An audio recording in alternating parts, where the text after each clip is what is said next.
Hello friends, तो आप कैसे हैं। तो आज हम आपको पढ़ाएंगे क्या, meaning of communication and origin of communication and definition of communication. देखिए, पहले हम पढ़ाते हैं आपको इसकी उत्पत्ति कहाँ से हुई। इस शब्द की उत्पत्ति हुई थी लैटिन वर्ड से। लैटिन एक लैंग्वेज है, उसका एक शब्द है ये, वहाँ से ड्राइव्ड किया गया, मतलब निकाला गया। और शब्द क्या था, कम्युनिस। कम्युनिस का अर्थ होता है कॉमन। कॉमन मतलब आपसी। Which means communication is common understanding.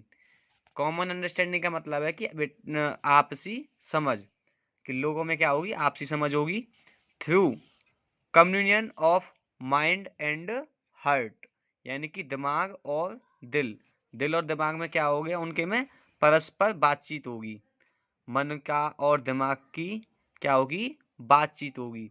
एक व्यक्ति बात करेगा, दूसरा उसको दिल में और अपने दिमाग में क्या करेगा, समझेगा, उतारेगा, महसूस करेगा।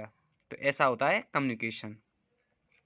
सीधा कहें तो दो व्यक्तियों की बातचीत होती है, उसी को कहते हैं संप्रेषण, बातचीत करना।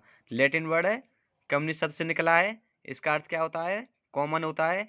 कॉमन का ही मतलब क्या है, कॉमन अंडरस्टैंडिंग, आपसी समझ। ठीक है। अब देखिए इसका क्या है, इसका मीनिंग देख लेते हैं, इसका अर्थ क्या है। देखिए, कभी कभी मीनिंग पूछ लेता है हमसे, बताते हैं। तो अर्थ क्या है, communication is a process in which exchange of views, opinions, ideas and information takes place between sender and receiver. इसका मतलब कम्युनिकेशन क्या है, एक प्रोसेस है, प्रक्रिया है। प्रक्रिया क्या होती है, प्रोसेस। एक काम खत्म, दूसरा काम चालू। इन विच, जिसमें एक्सचेंज ऑफ व्यूज, व्यूज मतलब होते हैं हमारे क्या, हमारा दृष्टिकोण जो होता है, हमारे जो विचार होते हैं, हम दूसरे क्या क्या करते हैं, उन्हें एक्सप्रेस करते हैं, उन्हें एक्सचेंज करते हैं। आप और विचारों का क्या होता है, आदान प्रदान होता है। ओपिनियंस, हमारे विचारों का, दृष्टिकोणों का क्या होता है, आदान प्रदान। आइडियाज, आइडियाज थॉट्स होते हैं हमारे, है ना। तो इन्फॉर्मेशन, इन्फॉर्मेशन मतलब कोई सूचना हो सकती है। टेक्स प्लेस, जो क्या होती है, एक व्यक्ति से दूसरे व्यक्ति में ट्रांसफर होती है। एक व्यक्ति उससे भेजता है और दूसरा क्या करता है, रिसीव करता है। जो भेजता है वो सेंडर, और जो इन्फॉर्मेशन को रिसीव करता है वो कौन है, रिसीवर। इसके बारे में हम आपको अलग से वीडियो में बताएंगे, कौन है सेंडर और कौन है रिसीवर। डेफिनेशन देखते हैं दोस्तों कि इसकी परिभाषा क्या होगी संप्रेषण की। संप्रेषण की परिभाषा आपको अलग अलग बताते हैं। Communication is an exchange of facts, ideas, opinion और इमोशंस बाय टू और मोर पर्सन्स। क्या है, टू और मोर पर्सन। यहाँ जो सेंडर और रिसीवर है उन्हीं को समझिए, यहाँ पर टू और मोर पर्सन वही कहलाएंगे। यहाँ दो या दो से अधिक लोगों में क्या है, ये क्या है, exchange of information, facts, ideas, opinions, emotions. ये क्या होंगे, एक दूसरे व्यक्ति में क्या होंगे, आदान प्रदान होगा। कि कोई फैक्ट किसी ने किसी को बता दिया, तो उसने कोई फैक्ट समझ लिया। जैसे भारत की जनसंख्या इतनी है, कोई फैक्ट है ये।